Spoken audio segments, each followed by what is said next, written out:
Mety ho toetry ny andro any an-dranomasina ny alarobia 12 May 2024 amin'ny 9 maraina hatramin'ny alakamisy 12 May 2024 amin'ny 9 maraina. Ho an'ny morontsiraka Atsinanana, Cap d'Ombre hatrany Cap Est. Andrahoana amin'ny tsitokotoko, ho avy atsimo Atsinanana ny rivotra ka ho sivy hatramin'ny 9 km isan'ora. Ihodina ho avy avaratra na avaratra Atsinanana ny atsimon'ny Sambafa ka ho 9 km isan'ora. Hanoza be ny ranomasina, avon'ny onja iray faingo 5 hatramin'ny 2 metatra. Cap Est hatrany Mahanoro. Andrahoana vitsy mety hisy orana tandrifin-drahoana amin'ny tsitokotoko any amin'ny tapany atsimo. Ho avy atsimo ny rivotra ka ho sivy hatramin'ny 9 km isan'ora. Adiny mpanonja na hanoza be ny ranomasina, avon'ny onja ho latsaky ny 2.9 metatra. Mahanoro hatrany Taolagnaro. Andrahoana amin'ny tsitokotoko mety ho lalovan'ny orana tandrifin-drahoana ny alina. Ho avy atsimo amin'ny ankapobeny ny rivotra ka ho sivy hatramin'ny 20 km isan'ora. Hanonja be ny ranomasina, avon'ny onja manodidina ny 2 metatra. Taolagnaro hatrany Cap Sainte-Marie.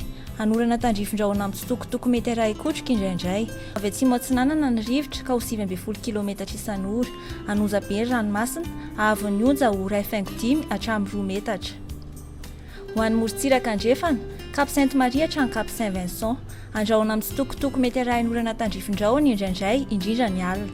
Ho avy atsimo na atsimo Atsinanana ny rivotra ka ho sivy hatramin'ny 9 km isan'ora. Hahatratra 20 km isan'ora indraindray. Adiny mpanonja na hanoza be ny ranomasina, avon'ny onja iray hatramin'ny 2 metatra.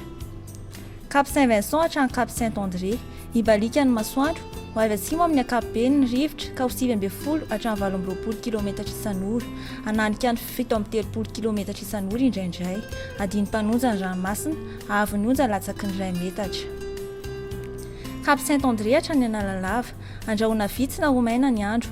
Ho avy atsimo na atsimo andrefana ny fitsokin'ny rivotra ka ho sivy hatramin'ny 20 km isan'ora.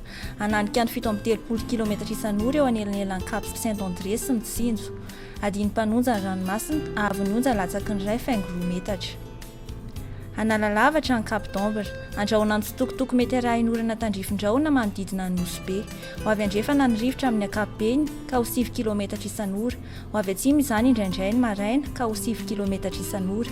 Ho tonona adiny mpanonja ny ranomasina, avon'ny onja latsaky ny 8.5 metatra.